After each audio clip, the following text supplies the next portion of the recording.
Good morning, Yankees universe. What's up, YouTube? What's up, Twitch? Good morning on this fine Wednesday, May 18th. This is another episode of the Yankees Morning Brew. I see my guys is tuning in on Instagram as well. Salute to everybody who's watching right now. If you guys want, tune into that YouTube link that's in the bio. Click that link and come on over, have the conversation. But to my guys that are out there in KOD Nation, what it do this fine Wednesday morning? And gotta have the cup next to me, gotta have the brew ready to go. Oh man, but today we have a good episode. It's like a pregame right now because shout out to my brother, my man Pots and Pans, Jigga Man Porto, and KOD Nation. I will be attending a special private event tonight hosted by Bernie Williams, and I believe our guy Tiki Baba. I'll be there tonight. It will be Slate NYC. So if anyone that's a part of the kingdom is going to be there, please hit me up in the Discord and let's meet up. Let's take some pics. Let's chop it up. But I will be there today, later on this evening. If anybody else is going to be there, hit me up. I would love to link up. I would love to chat, But let's talk about this Yankee game because it was a phenomenal Yankee game. And I just got to start with this. All rise for the man himself, Aaron Judge. All rise for Aaron Judge because yesterday he went off, as the young boys say. Aaron Judge had 2 home runs. It should have been 3 home runs. If you look at the first one that he hit in the first inning, it hit off the top of the wall in the new Camden Yards when it comes to the dimensions and stuff. I don't know what they're trying to figure out, but Aaron Judge hit a rocket that was hit off the top of the wall. He was trying to stretch it from second to third. He actually made it to third base. It's just his foot got off the bag. His foot came off the bag and he was able to be tagged out. But overall, after having a day off, a rested day off, Aaron Judge came back and he asserted his authority. I mean, there's nothing else to say. When you look at Aaron Judge, right? He's on a contract year. This is his final year. He's trying to make sure he get that contract. And I don't blame him. I do not blame him whatsoever. Aaron Judge, ever since he's been in the major leagues, ever since he's been with the Yankees, he has been the most underpaid player in all of professional sports, not even Major League Baseball. And his rookie year, where he hit 50 bombs, had the greatest rookie year any Yankee ever had. He was making a little over $500,000. I understand, he got his off the field endorsements, off the field endeavors.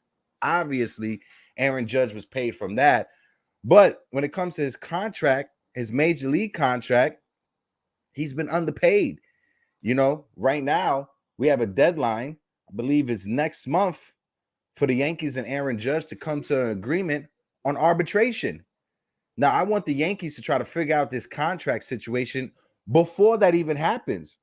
I don't want them going into an arbitration meeting with Aaron Judge and then pinpointing, this is why we don't like you. This is why we don't think you deserve this money.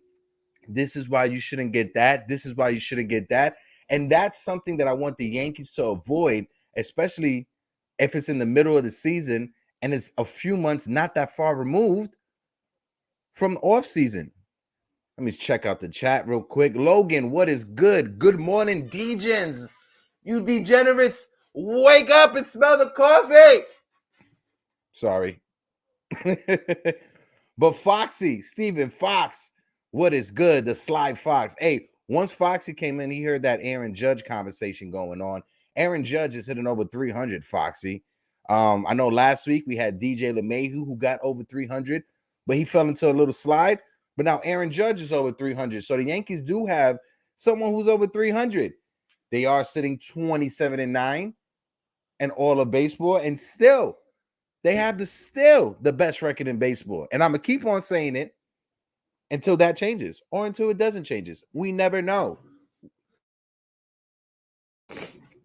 Apologies on that. But yeah, we will never know when it comes to that. But before we get into the Yankees and Orioles, right? Before we get into the Yankees and Orioles, I want to take our trip around the league real quick so we could talk about other teams and stuff before we take a deep dive into that game from last night. But that game from last night was phenomenal. And also, as well, if you guys haven't seen my interview with Yankees Section 420, it's on YouTube. If you look up Yankees Section 420 Conversations, I will be up there in their newest video that they have. I love the conversation. Look forward to having many more. But if you guys can, support the channel. Yankees 420 section. If you look them up, if you guys know, the 420 section in Yankee Stadium is the high nosebleeds. But if you look them up, give them a subscribe, give them a like, and of course, the video that I'm in, give it a like as well. But let's take our trip around the leagues. Around the league, the Yankees are sitting pretty at 27-9, first in the AL East. Hold on. Of course, first in the AL East.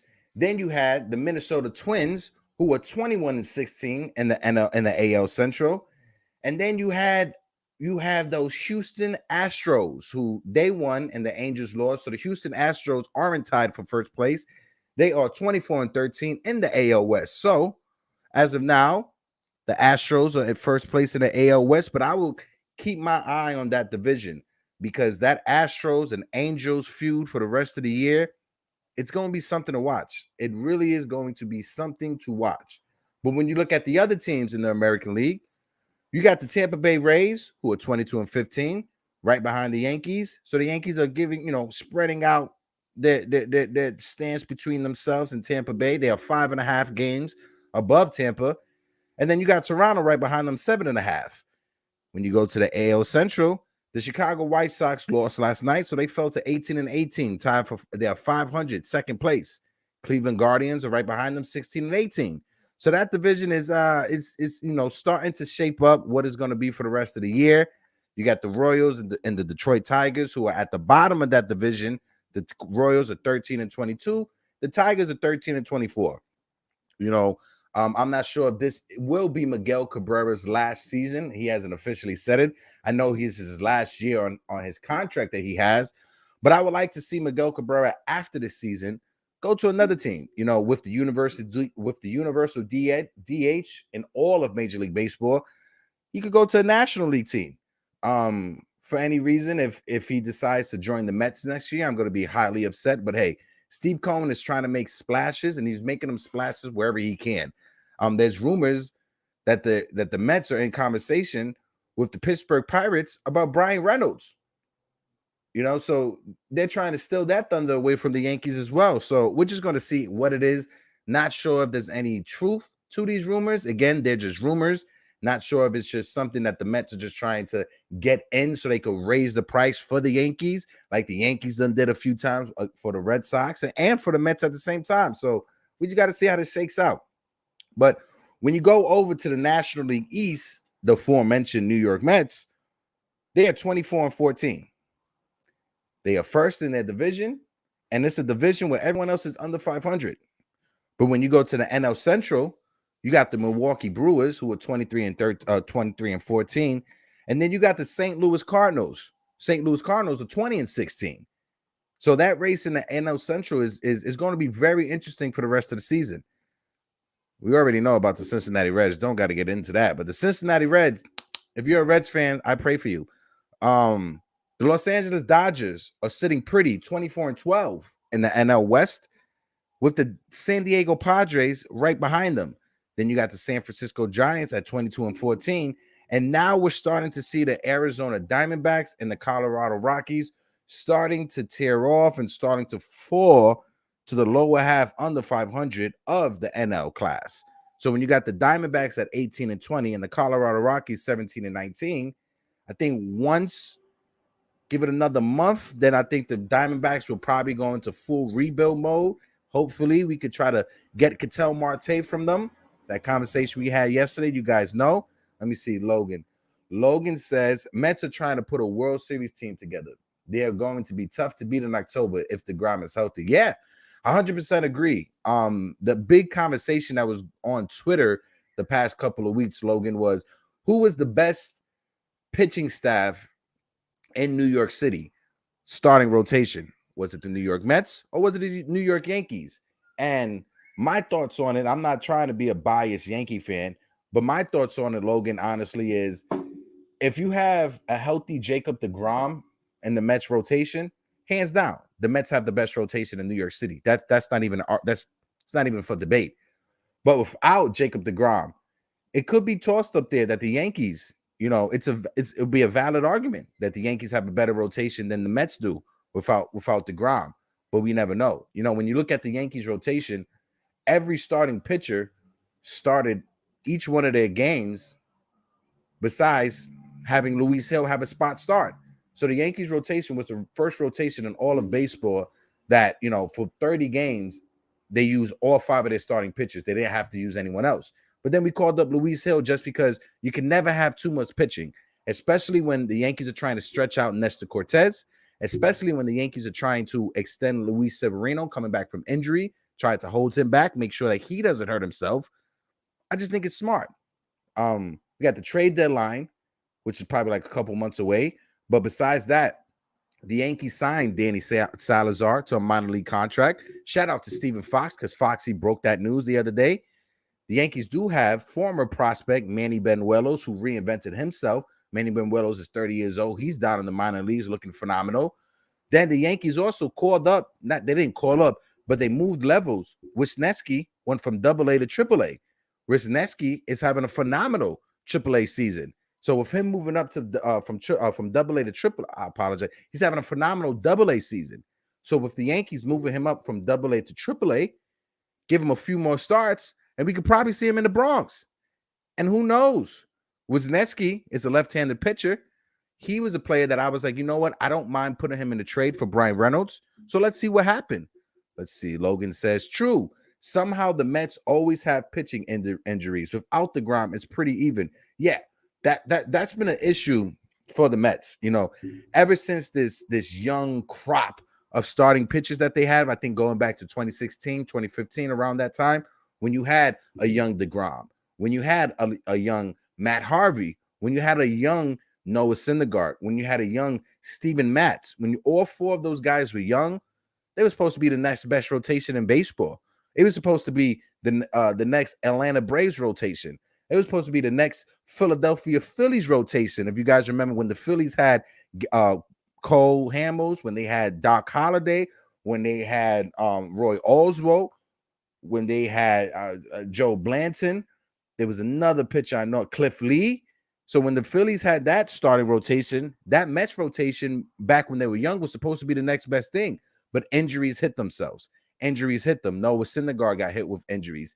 Matt Harvey was never the same Matt Harvey after his injury.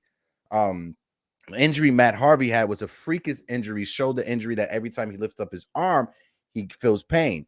He literally had to go in and remove a rib. I think it was 2 ribs. He had to remove 2 ribs in order for him to be able to pitch without feeling the injuries. But let's see. Let's go, KOD Knights. Stand up. You degenerates. Wake up. Yes.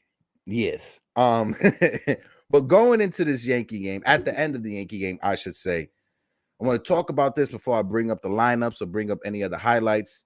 Hold on one second. Apologies, but got to bring this up. I hate to do it. I hate to be the guy to do it, but Aroldis Chapman. What is up, my guy? What is up, Aroldis Chapman? Aroldis Chapman, for these past few times he's been in the game in a safe situation, my heart, my palpitations have been starting to rise. Whenever I see Aroldis Chapman going, he's in the bullpen warming up, I automatically have to go and grab my blood pressure cup because my blood pressure is through the roof. But Aroldis Chapman, shout out to 161 River Ave, a dope YouTube content, Yankee content creator on YouTube. He said it. He said whenever he sees Aroldis Chapman on the mind, he gets flashbacks of John Wetland. I'll go a little bit farther. Whenever I see Aroldis Chapman on the mind, he gives me Armando Benitez feelings. As great of a closer as Aroldis Chapman been in his career, the big thing Chapman has was his fastball. When you look at the great closers, or when you look at just the great pitchers in baseball, they are known for one or two pitches. When you look at Mariano Rivera, he's known for his cutter. When you look at Sandy Koufax is known for that nasty and filthy curveball. Same thing like Barry Zito. But once Barry Zito lost that curveball, he was never the same. Once Sandy Koufax wasn't able to deliver that filthy curveball, he was never the same. Even in Mariano's last season, you could tell that Mariano wasn't the same Mariano he was 2 years prior to his last season. If you look at his stats from his last year, I think he had the highest ERA in his entire career his last year. But now when you have Aroldis Chapman, who is known for throwing 102, 103, 101, living in that range, when you first burst into the scene in baseball in 2011, 2012, 2013, 2014, you're the only guy that could do it. You're a novelty. Back in 2007, he's been in the league since 2007, 2008. But yeah, ever since you came into the league, you were a novelty, Chapman. Nobody was throwing like you were throwing. There weren't many pitchers that were getting it up in triple digits. I think probably a few, if that. So when you have Aroldis Chapman in 2022, and you have every bullpen arm, everybody coming out of a bullpen throwing 100 miles per hour, almost one or two pitchers each team has could throw 100 miles per hour. You got every hitter expecting 98, 99 miles an hour. You're not that effective. And I understand it. You know, you had a bloop hit here. You had a bloop hit there. There was a bloop hit that, Joey Gallo 9 times out of 10 will catch. This is probably the one time he didn't catch it. I understand those things. I totally get that. But if it was one outing, cool. If it was one outing in a month or two outings in a span of 2 or 3 weeks, I will understand. But Aroldis Chapman, this is a consistent basis with you, my guy. This is a consistent basis. Oh, shout out my guy Keith, my brother Keith in the Instagram chat. What is good? What is good, Keith? Click that link in the bio. Jump over to the YouTube chat. I'm in the conversation right now, and let's see what you thought about last night's game, Keith. Come join the convo. But speaking of Aroldis Chapman, going back to him before we take a deep dive into the game, Chapman, he's not the same Chapman. Even if the Yankees were to try to flip him during the season, the Yankees will have to eat a majority of his contract. I don't know what team would want him, but the head scratcher is, if you look at his numbers, they're not that bad. He's pitching to an ERA that's below 2.5. Yesterday's game, when he came into the game, his ERA was 2.12. I'm not sure what it is now after giving up 2 runs. But Aroldis Chapman, he's lost the strike zone. I'm not sure if it was him trying to learn a new pitch with that split finger fastball. I'm not sure if it was that. But ever since last year, ever since his finger got messed up, he hasn't been the same. And it's concerning. As a Yankee fan, it is concerning when it comes to Chapman. When you look at the rest of our bullpen, Michael King was phenomenal. He was looking like Michael King was looking at the beginning of the season. He has an ERA that's under 1. But when it comes to Aroldis Chapman, him trying to learn that new splitter messed him up. Now, you guys see the split finger grip. Everybody knows what the split finger grip is. But for Chapman, since Aroldis Chapman's fingernails are so big, when he grips on it, you see right here, right here on the finger, the nail is sitting right on the ball. Aroldis Chapman, his nail is sitting right on the seam. So it caused him to have several ingrown nails last year, several that are just painful. So if you're a pitcher and your pitching hand and you use your fingers to grip, but you have ingrown nails in your fingers, you're going to have a hard time throwing the ball. And that's what happened to Chapman last year. When Aroldis Chapman was phenomenal for the beginning of the year, he looked unhittable, especially with that new splitter. But as soon as those ingrown started happening, as soon as, I'm a picker myself, I'm somebody that can admit that. Anytime I see a nail that's messed up, I automatically go to pick it. So as somebody who plays video games and my fingers bother me when I'm doing it, I could just imagine what Aroldis Chapman goes into. So hopefully Chapman can figure it out. This is not a segment where I just want to beat up on Chapman because I want to see him succeed with us. Any player that's on my team, whether it's the Yankees, whether it's the Knicks, whether it's the Giants, whether it's the Rangers, regardless of what team, if you're a player that's on my team, I want to see you succeed. I don't want to just be the cheerleader when you're doing bad. I want to see you succeed, and I want to be there to enjoy that and be along the ride with you. But hey, I digress. As we look at yesterday's game, we could take a deep dive into it. I'm going to start off with the Yankees lineup because I know the day before I started off with the Orioles lineup. So I'm going to start off with the Yankees lineup. Now, with the Yankees lineup, as you can see, DJ LeMahieu led it off. He was 1 for 4. Now, DJ has been struggling within his past 10 at-bats. He's got 2 hits. If you look deep into that, he's 2 for his last 15. So DJ's been struggling ever since his phenomenal game he had in Chicago. So hopefully DJ can turn it around and be the DJ LeMahieu, the machine that we know. I can predict probably that DJ will get a game off. But even with his struggles when it comes to at the dish right now, he still has a solid glove. If you guys remember last night's game, if you didn't watch last night's game, go check it out. But he had 2 stellar, phenomenal plays, diving and getting up and throwing out somebody at first base. So even if his bat is not doing what it needs to do, DJ LeMahieu, his glove is still doing what it needs to do. Let me see my guy, Logan. Every time Chapman is in, I start sweating as much as he does. Absolutely. Logan, I said that every time Chapman comes in the game, I got to run and get my blood pressure cup. If you guys know, I used to be a former EMT. So every time Chapman's in the game, I'm checking my BP, I'm checking my heart rate, I'm checking my breaths per minute because it goes through the roof. And like my man Jigga Man Porto said, what's up, Knights? What's up, Yankee fans? What it do? You degenerates, wake up. Okie dokie. Now, with the rest of this Yankees lineup, we got Aaron Judge, who played center field yesterday. He moved over to right field. Phenomenal. I think Aaron Judge could play center field 3 or 4 days out the week. But yesterday he came back after having a day off, and he was 4 for 5. 4 for 5, 2 home runs, a single, a double.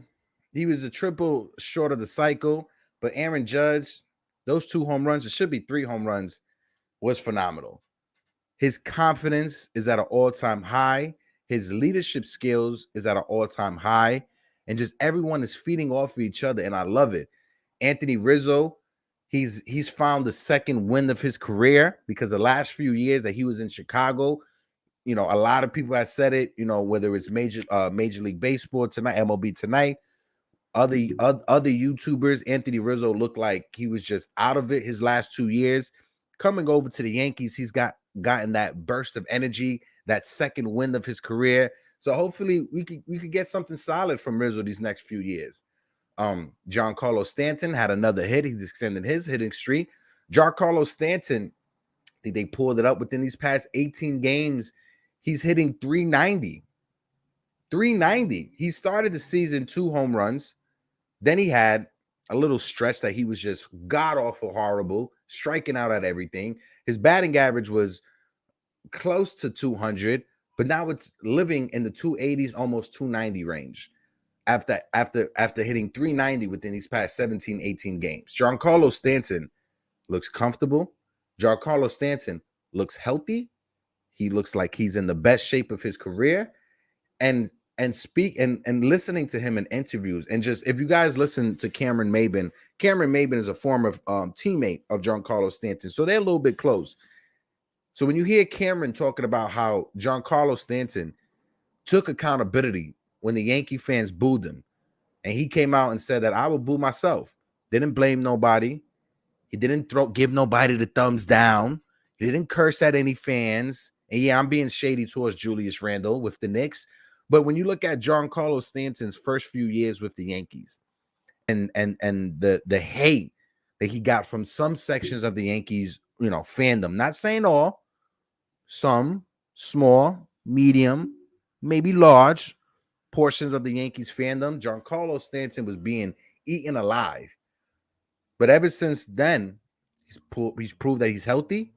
He's proved that he could play the outfield 2 or 3 days out the week. I'm guaranteed that. I can see that. We can see that his numbers show that. I pulled it up yesterday. He's hitting 320 when he plays the outfield ever since last year. So Giancarlo Stanton, he's showing that he's healthy, and when he's in the field, he's more effective. He's a better hitter when he plays the outfield.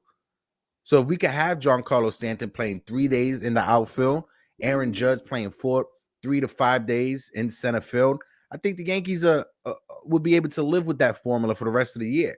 And it makes it easier when it goes to the trade deadline, because if you just look at this Yankees lineup, right, and you have Judge being able to play in center field, check this out. When it's time to make that move for another outfielder, for another bat, the Yankees don't necessarily have to trade for a center fielder.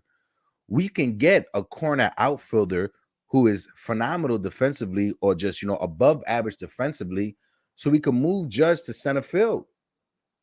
Have that extra outfielder be the one that has to platoon with Giancarlo Stanton between the DH and the outfield spot. That could work out also. Let's see. Logan says, "What's up, Jigga Man? Once the FCF season is over, KOD should do a Yankees versus Mets meetup one weekend." Logan, that sounds phenomenal. I would love to do that. Not even that. It doesn't even have to be Yankees versus Mets. I would love it to be Yankees versus Mets, but it could be all of the kingdom. It could be any baseball fans of the kingdom, whether you're an Astros fan, whether you're a St. Louis Cardinals fan, Chicago Cubs, Boston Red Sox. It could be anybody that's a part of the kingdom. I would love for us to put together a softball game, but hey, with my tweak back, I may have to wait a while.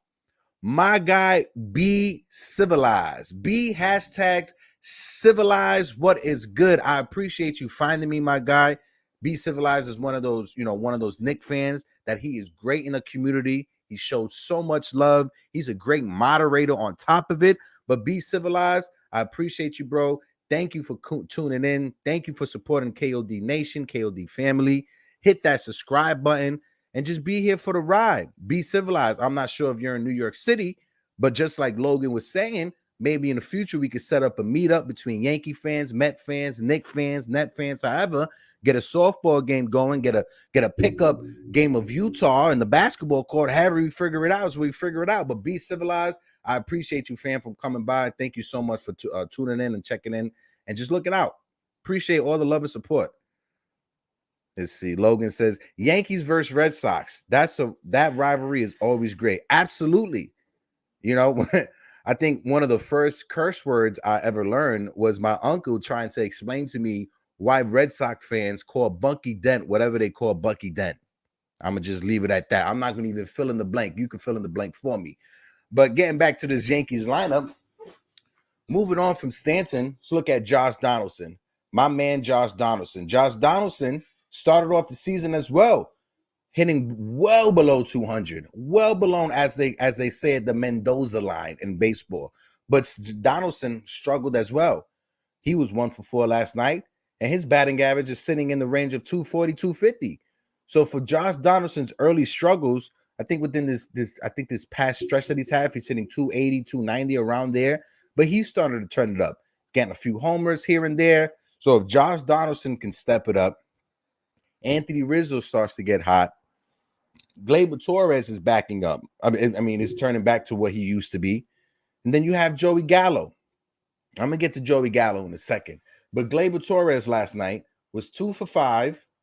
He had a little infield blunder in the third inning, which allowed the Baltimore Orioles to score a run to extend the inning, to, put a little bit more damage and have Taillon throw a few more pitches that he should have thrown. But he was able to clean it up afterwards, make an impressive play, just like he did the night before. But Gleyber Torres last night, 2 for 5. Gleyber Torres is starting to heat up as well. His batting average, if I'm not mistaken, is close to 250, if not over 250, after his early season struggles as well. So to see all these guys having so many early season struggles, when you talk about Stanton, when you talk about Donaldson, when you talk about Torres, and seeing them starting to turn it around within these past few weeks, that's something that you have to tip your hat off, and that's something that you have to be happy for the rest of the season, because it shows that you don't have to just count on LeMahieu every night. Even though Judge was 4 for 5, you don't have to just keep counting on Judge every night. If our main 3 to 4 batters that we gonna count on is LeMahieu, Judge, Rizzo, and Stanton, when you have Donaldson turning it on, when you have Gleyber Torres starting to turn it on, even Joey Gallo, I know he was 0 for 10 this past two games in Baltimore, but he's been hitting over 300 or close to 300 in his little hot stretch that he's on. I know Isaiah Kiner-Falefa is 0 for 3, but he's also somebody who could throw in a few singles here and there. Let's see. My guy B Civilized says, most definitely sounds like a great idea. Heck, keep up the great work and content, fam. Always appreciate it, my brother. And the same as to you, Be Civilized. You know, it's all love. You know, I try to get that good energy in the air last night. Hopefully, the Knicks would have been able to get better than 11th, but it's our luck, you know. But at least the Yankees and the Mets are having better seasons than the Knicks did last year.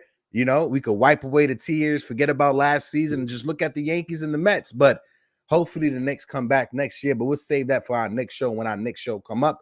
But Be Civilized, again, appreciate you, my brother. Thank you so much for coming through. But now, speaking about the aforementioned Joey Gallo, I'm going to just remove myself real quick if you guys can still hear me. But talking about Joey Gallo, he's been 0 for 10 these last 2 games in Baltimore, right? He had 4 strikeouts yesterday. No, the game before yesterday, he had 4 strikeouts. And last night, he had 3 strikeouts. But you got to understand that that's the type of player Joey Gallo is. Joey Gallo, he's the modern power hitter for 2022. There's 3 things Joey Gallo's going to give you. He's going to give you a ton of strikeouts. He's going to get his walks, and he's going to give you a high on-base percentage or a high walk rate. And he's also going to give you a lot of home runs if he's clicking. That's if he's clicking. Now, if he's not clicking, you're going to see what you've been seeing these past 2 days. So I think that's why I'm comfortable with him as our 7th hitter. I don't need him to be the 5th hitter doing this. 7th and 8th, I'm cool with that. I can live with that. Then you got Isaiah Kiner-Falefa, who his defense this season, it's been a few games where it's been spotty. A couple games that it's been like, what are you doing? But Isaiah Kiner-Falefa is giving us what we can expect. A solid glove, a player that gets singles here or there whenever he has to. He can get on base. He has speed. You know, he's that scrappy, bottom of the lineup player, bottom of the lineup hitter you want not just in your lineup, but also in your depth chart, in your defensive scheme. When you look at IKF, that play he made yesterday after Gleyber Torres couldn't get to the ball, he was able to get there and get Tyone after out of a stretch that he was struggling. So I'm loving what I'm seeing from IKF. Hopefully he could get a few more hits, just keep it going at the bottom of our lineup. If you look at what IKF did last year, I believe IKF got 177 hits in the season last year. If he was on the Yankees, he would have led the Yankees in hits. Just let that sink in right there. Now, when you look at Jose Trevino, there's nothing more I could say from Jose Trevino. Jose Trevino has been a godsend for us.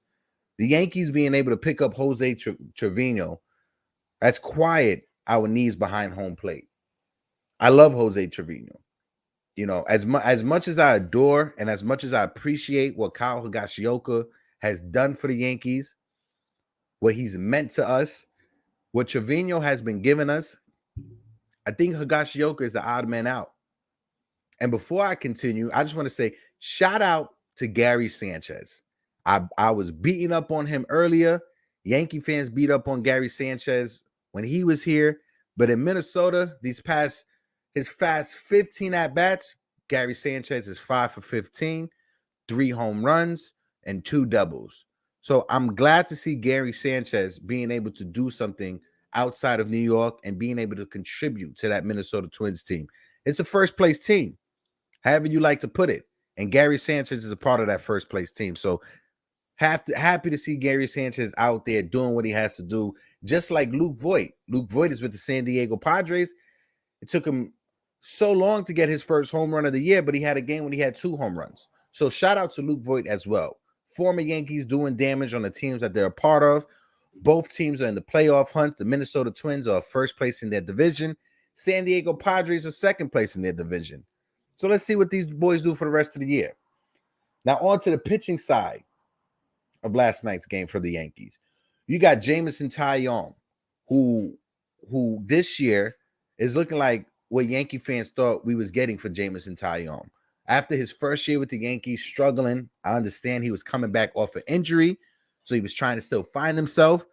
Taillon's walk rate is well below what it was last year. Well below what it was last year. Yeah, last night's game, Taillon has pitched 5 innings. He did give up 6 hits. He had that home run that he gave up to the shortstop Urias, but he gave up 3 runs overall. 1 base on ball, and he struck out 2. Jameson Taillon was still living first pitch fastball, and he was just continuing his success that he had this season. He got burnt by the home run ball, but it was a solo shot, so we could live with that. Like I said, the inning that he should have gotten out, there was a few defensive cues, but he was able to get out of there with just allowing those 2 runs, nothing more. But overall, Jameson Taillon had a solid start last night. He was able to make it 5 innings, qualified for the win. Yankees had the lead, so why not go to the one and only Michael King, who pitched 3 innings yesterday? And Michael King retired 9 batters in a row, 6 of them via the strikeout. So when you got Michael King, who's looking like the best pitcher and when it comes to relievers in all of baseball, I'm keeping Michael King in the spot that he's in. Michael King is reminding me what Phil Hughes was for the Yankees back in 2009. Phil Hughes was coming back off an injury, not like Michael King. Michael King is not coming back off an injury, but Phil Hughes was a starting pitcher coming back off an injury. They put him in the bullpen, and he was doing the same exact thing Michael King was doing, giving the Yankees 2 or 3 innings per outing, striking out a bunch of guys. His fastball was higher than it ever was as a starting pitcher. So what Michael King is doing right now, I'm loving what I'm seeing. I would have liked Aaron Boone to save Chapman and throw Michael King out for another inning, but I understand it. When you have Chapman who hasn't been pitching well, Yankees have a multiple run lead, so you want Chapman in there to try to figure it out. Let him try to work his kink out on the mound. But like I said, he struggled last night. In the inning that he pitched, Chapman gave up 3 hits, 1 run, 1 strikeout he got. The tying run was able to get on base. The go-ahead run was able to get on base. But he was able to induce a pop-up to save himself and to save our game. And to save our two-star at the same time. So I'm not sure what it is. I'm not sure if Aroldis Chapman needs to just go on vacation for a little bit, but Chapman has to figure it out. And he has to figure it out soon. Yes, being in first place and having the best record in baseball could have, fans forget about that, could have front offices forget about that, but if this struggles from Chapman continues, I can see if the Yankees get into a stretch where they start to lose games and it's Chapman's fault, Yankee fans aren't going to be happy. Let me see what my guy Be Civilized said. He said, heck, do you remember the Yankees can finally make a run at the World Series do you think the Yankees can finally make a run at the World Series this year, or is it too early to dictate? Because baseball is a long marathon season, bro. Agree. But as much as baseball is a long marathon, baseball always goes by the numbers, right? And the numbers tend to always repeat themselves. So I agree that it's too early to try to dictate that, or just too early to try to bet the house and put money on it, Be Civilized. But when you look at the prior Yankee teams that within their first 30 games, hold on, because I had the graphic up yesterday, so I'm gonna just get it so I could just read it verbatim for you, B. Give me 1 second. Let me just get it out. Oh. Okay. So, Yankees teams within their first 35 games, B. The 1939 Yankees were 28-7. The 1928 Yankees were 28-7. Our Yankees in 2022, 26-9 between the first 35 games. I know they won last night, but 1998, 26-9. 1951, 26-9. 1926, 26-9. Each one of those teams made it to the World Series. The only one to lose in the World Series was the 1926 Yankees. So the Yankees, between their first 35 games, each Yankee team, 1, 2, 3, 4, 5, 6 of those Yankee teams, all made it to the World Series. All won the World Series besides the 26 Yankees. And I get it. 1939, 1928, 1951, 1926 is not the wild card era of baseball. I understand that. But 1998 is in the wild card era. So if the 1998 Yankees made it to the World Series and they had the same record, best record in baseball through 35 games, I have faith that this team will probably do the same thing. You know, like I said, is it early enough that you don't want to bet the house? Yeah. But at the same time, you want to get in while you can get in. But I have faith in this Yankee team. There's a few holes that I think we have. We have 3 needs: a center fielder or an outfielder to split the days with Judge in center field, right field, left field. Another starting pitcher, because at the same time, as great as Nestor Cortez has been this year, and as good as we've seen Luis Severino is coming back off of an injury. So I'm not sure if the Yankees would be too keen to allow him to pitch 150 innings this year. Same thing with Nestor Cortez. Nestor Cortez, this is the most innings that he's pitched in his career at the early part of the season. He's back-to-back starts. He's made it to the 8th inning. Back-to-back starts. Those been career highs when it comes to him pitching in games. So I think Nestor Cortez, the Yankees are going to try to give him a few days off in between starts. Instead of 5 days rest, they'll give him 6 or 7 days rest, just because they don't want to, wear him out, especially since he's never done it in his career. We've seen so many pitchers that in the beginning of the season, they look like the next best thing. But because they've never done it consistently in their career, by the time August and September comes, they start to lose gas and fade out, if you understand what I mean. But I do like this team. I do like the chemistry on this team, because the chemistry on this team is through the roof. Josh Donaldson has come in and he's become everybody's best friend. At the beginning of the season or in spring training, when the Yankees first got Josh Donaldson, I know a lot of people was worried of how is the chemistry going to be, especially when he called out Garrett Cole. How is that going to work out? May 18th, you don't hear nothing of that. May 18th, you see Aaron Judge, Josh Donaldson, and Anthony Rizzo at Rangers games together.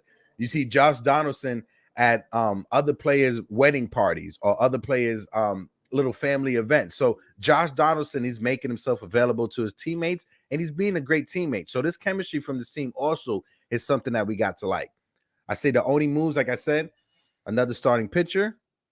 If Aroldis Chapman keeps doing what he's doing, another bullpen arm, and another outfielder, just so we could give us options. Just so we, I know Hicks is having a bad year, but I don't want to totally get rid of Aaron Hicks. Just a 4th outfielder who could just spell Aaron Hicks in center field, right field for Aaron Judge a few days, left field for Joey Gallo. So we could get somebody who could play multiple outfield positions. Doesn't have to be a superstar, doesn't have to be an all-star, but somebody who could give us more than what we're getting out of Aaron Hicks, if you understand that drift. But real fast, on to the Baltimore Orioles.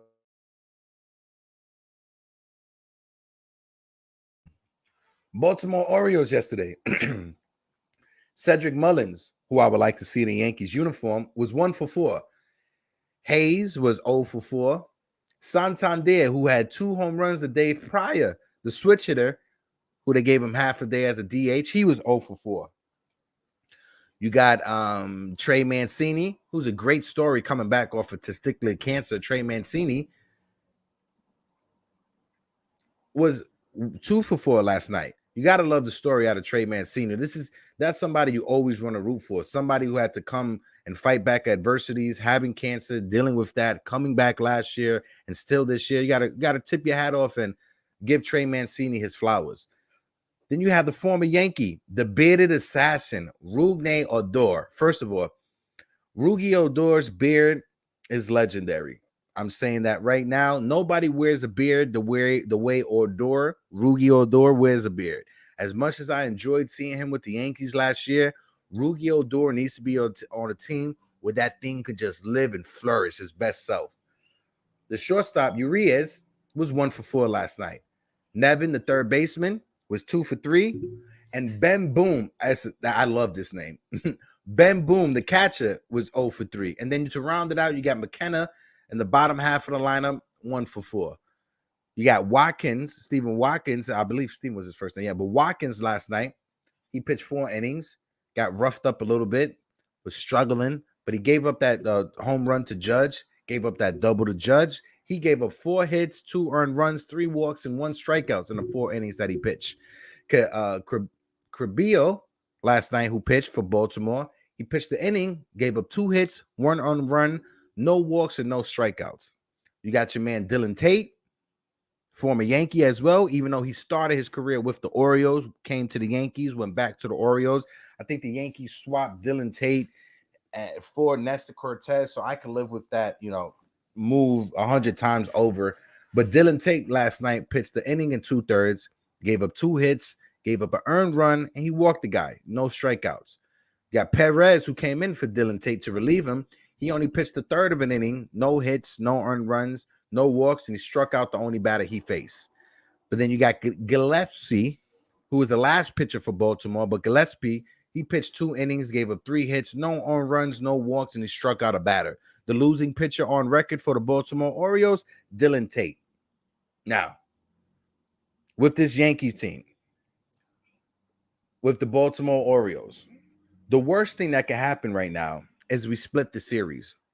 We won the first 2 games of the series, but the worst thing that can happen right now is us splitting this series with Baltimore by losing these next 2 games. I don't think it's going to happen, but I'm just living in a worst case scenario. That's the worst thing that can happen. I was going to preview this game real quick for tonight. Tonight, the Yankees are sending out their $300 million ace, Garrett Cole.